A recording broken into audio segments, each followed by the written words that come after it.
नमस्कार, आप देख रहे हैं 11 बजे की 11 खबरें। आपके साथ में हूं अमित गर्ग शुक्ला। शुरुआत करते हैं बड़ी खबर के साथ। काशी में भारतीय राजभाषा सम्मेलन की शुरुआत हुई है।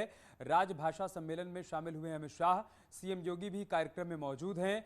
8 सत्रों में हिंदी भाषा पर मंथन होगा। ये बड़ी खबर हम आपको वाराणसी से बता रहे हैं, जहां पर राजभाषा सम्मेलन की शुरुआत हो गई है। गृह मंत्री अमित शाह ने दीप प्रज्वलन कर इसकी शुरुआत की है। इस मौके पर सीएम योगी आदित्यनाथ भी यहाँ पर मौजूद हैं। खास बात यह है कि 8 सत्रों में हिंदी भाषा पर यहाँ पर मंथन किया जाएगा। आज़ादी में हिंदी के योगदान पर चर्चा होगी। विदेशों में हिंदी की महत्ता को लेकर भी आज यहाँ पर चर्चा की जाएगी। 8 सत्र आयोजित किए जाएंगे और बारी बारी से हिंदी पर मंथन किया जाएगा। लेकिन फिलहाल 2 तस्वीरें हम आपको दिखा रहे हैं। मंच पर गृह मंत्री अमित शाह मौजूद हैं, उनके साथ मुख्यमंत्री योगी आदित्यनाथ। और दूसरी तस्वीर आप देखिए, सम्मेलन का शुभारंभ हो गया है। गृह मंत्री अमित शाह और मुख्यमंत्री ने दीप प्रज्वलित कर सम्मेलन की शुरुआत की है। अमित शाह के पूर्वांचल दौरे का आज दूसरा दिन है। कल उन्होंने वाराणसी में पार्टी पदाधिकारियों प्रभारियों के साथ बैठक की। वहां से संदेश दिया उन्हें 2022 में जीत का मंत्र का। और आज उनको एक के बाद एक कई कार्यक्रमों में शामिल होना है। शुरुआत हुई है काशी में राजभाषा सम्मेलन की शुरुआत के साथ, और इसके बाद वो आजमगढ़ जाएंगे। वहाँ पर विश्वविद्यालय की सौगात देंगे, रैली को संबोधित करेंगे और फिर गृह मंत्री बस्ती भी जाएंगे। वहाँ पर सांसद खेल कुंभ का उनको शुभारंभ करना है।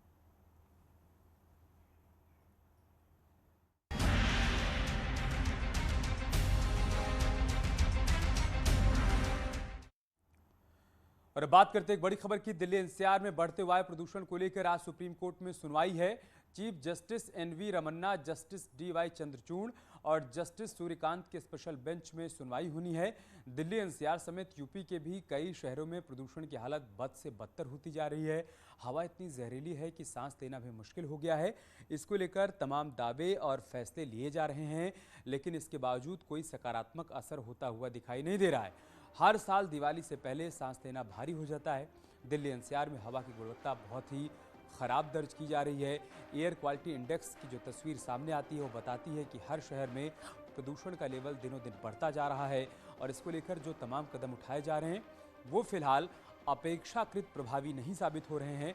लिहाजा आज सुप्रीम कोर्ट में इस पूरे मामले को लेकर सुनवाई हो रही है। देखना होगा सुप्रीम कोर्ट से क्या बड़ी बातें निकलकर सामने आती हैं, जिसके बाद ये उम्मीद की जा सके कि प्रदूषण रोकने के लिए और अधिक सकारात्मक कदम उठाए जाएंगे।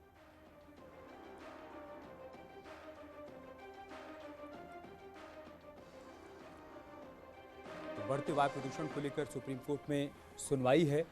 दिल्ली एनसीआर में हवा में प्रदूषण का लेवल लगातार बढ़ता जा रहा है।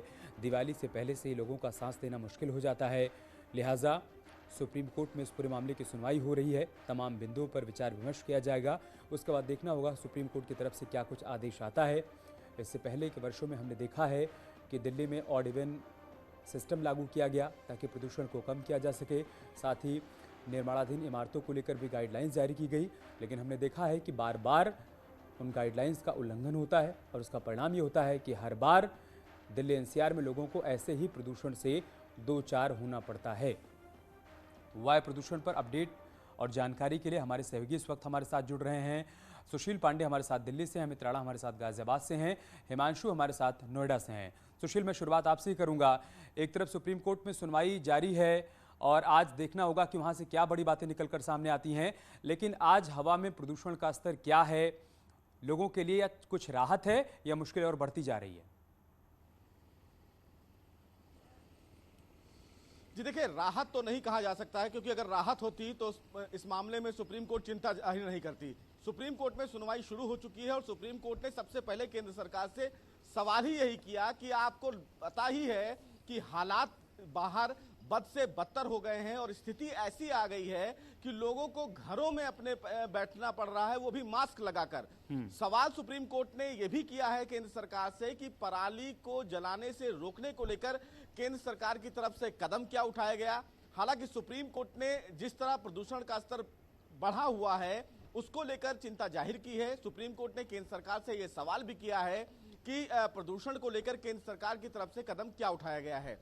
दूसरा कि प्रदूषण का स्तर जो बढ़ा हुआ है उससे न केवल दिल्ली बल्कि गाजियाबाद, उत्तर प्रदेश, हरियाणा, पंजाब, एनसीआर के जितने भी इलाके हैं सब प्रदूषित हो गए हैं। और मैं आपको दिखाना भी चाहूंगा, देखिए सुप्रीम कोर्ट का ये जो गुंबद है वो पहले दिवाली के पहले अगर यहां देखते तो वो गुंबद एकदम साफ दिखता, लेकिन प्रदूषण का स्तर इतना ज्यादा है कि जो गुंबद है वहां पर भी कहीं ना कहीं धुंधला जो सा गुंबद दिख रहा है, उसके पीछे की वजह प्रदूषण है। और प्रदूषण से फिलहाल अभी बच कोई नहीं पाया है, चाहे वो सुप्रीम कोर्ट के जजेस हों, चाहे वो ब्यूरोक्रेट्स हों, चाहे वो नेता हों, या बच्चे हों, या बीमार व्यक्ति हों। बार बार कहीं ना कहीं पर्यावरणविदों के द्वारा ये बताया जाता है कि पर्यावरण को रोकथाम करने के लिए पराली जलाने को लेकर कहीं ना कहीं सरकार को उचित कदम उठाने की आवश्यकता है। लेकिन अक्सर ये देखा गया है कि जब नवंबर, दिसंबर या जनवरी का महीना आता है उस समय प्रदूषण का स्तर एक बार तेजी से बढ़ता है। और वजह यही है, और इसी के लिए सुप्रीम कोर्ट की चिंता भी यही है कि आखिर हर साल इस प्रकार की समस्या देखने को क्यों मिलती है। दिल्ली सरकार की तरफ से आज कोर्ट में ये जानकारी दी गई है और ये बताया गया है कि प्रदूषण को रोकने के लिए उन्होंने क्या कदम उठाए हैं। उनकी तरफ से एक डिटेल हलफनामा दाखिल किया गया है। देखना होगा कि सुप्रीम कोर्ट की तरफ से क्या टिप्पणी आती है। एक बार अमित के पास चलते हैं जो कि गाजियाबाद से हमारे साथ जुड़े हुए हैं। अमित, जब भी प्रदूषित शहरों की बात होती है या हवा में प्रदूषण की बात होती है तो गाजियाबाद का नंबर प्रमुख शहरों में आता है। आज वहां पर हवा की गुणवत्ता कैसी है और प्रदूषण को रोकने के लिए प्रशासन की तरफ से क्या कुछ कदम उठाए जा रहे हैं?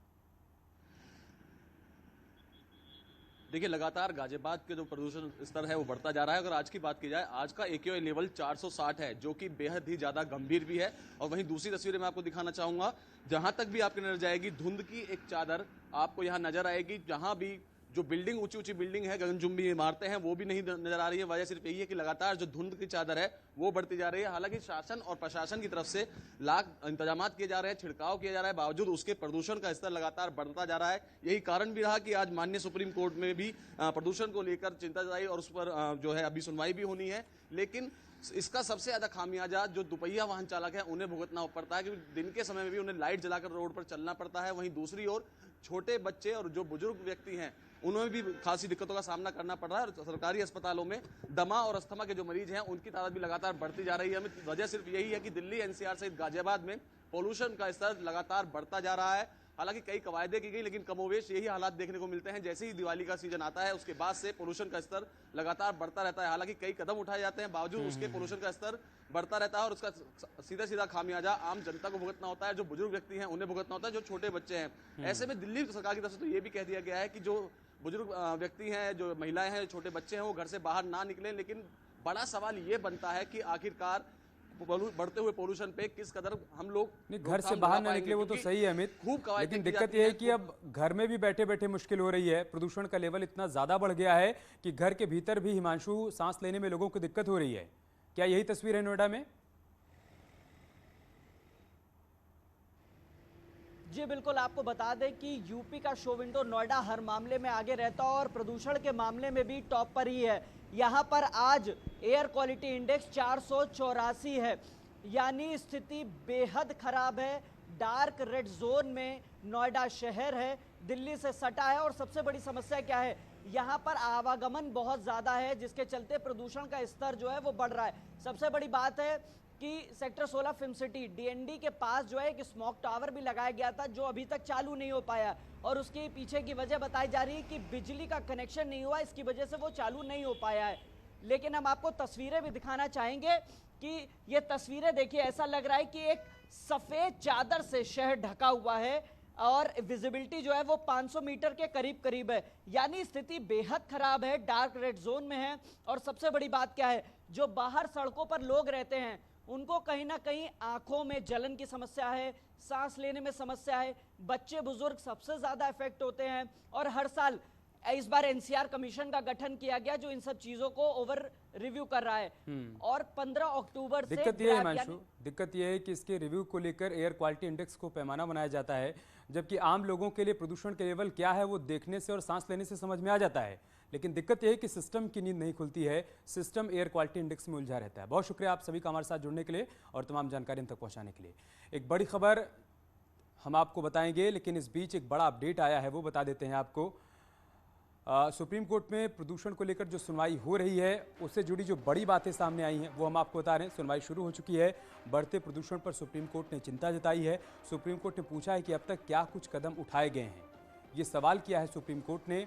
केंद्र सरकार की तरफ से, राज्य सरकारों की तरफ से जो पक्ष रखा जा रहा है उस पर सुप्रीम कोर्ट की तरफ से ये सवाल किया गया है कि प्रदूषण एक ज्वलंत मुद्दा है, ऐसे में इसको लेकर क्या कदम उठाए गए हैं वो बताया जाए।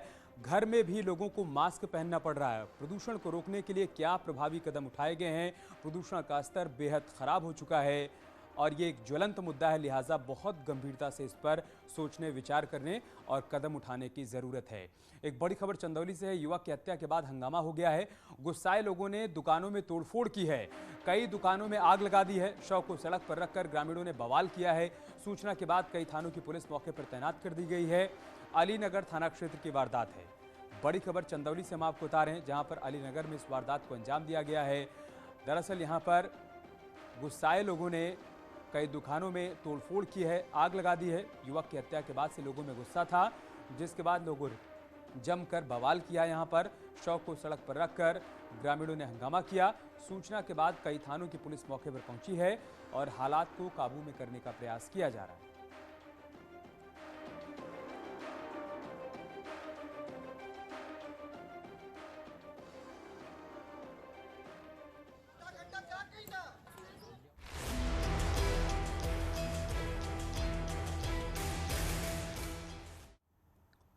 आज यूपी में सियासी पारा अपने चरम पर है। समाजवादी पार्टी के गढ़ कहे जाने वाले आजमगढ़ में आज अमित शाह बड़ी रैली करने जा रहे हैं, जिसमें हजारों कार्यकर्ताओं के पहुंचने की उम्मीद है। तो सीएम योगी के गढ़ गोरखपुर में अखिलेश यादव अपनी विजय यात्रा के तीसरे चरण की शुरुआत करेंगे। इसके साथ ही कुशीनगर में भी अखिलेश की जनसभा होनी है। वहीं मेरठ में AIMIM के अध्यक्ष ओवैसी की रैली होनी थी, लेकिन उसको लेकर अपडेट यह है कि प्रशासन ने रैली की परमिशन नहीं दी है, जिसके बाद वहां से टेंट, बैनर और पोस्टर हटाए जा रहे हैं।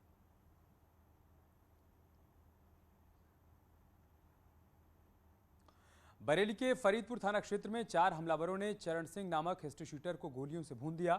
हत्या के बाद दोनों पक्षों के बीच मौका वारदात पर जमकर मारपीट हुई है। घटना की जानकारी मिलने के बाद मौके पर पहुंची पुलिस ने शव को पोस्टमार्टम के लिए भेज दिया है।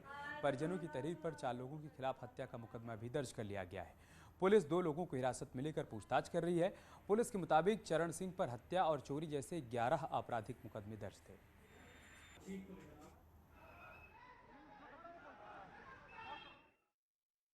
की जो हत्या है वो गांव के ही 4 व्यक्तियों के द्वारा की गई है। उनके बेटे के द्वारा ये तहरीर थाने पे दी गई है और ये जो मृतक हैं ये थाने के HS थे, हिस्ट्री शीटर थे। इनके ऊपर 11 मुकदमे दर्ज थे, जिसमें हत्या, चोरी और मारपीट जैसे अपराध शामिल थे।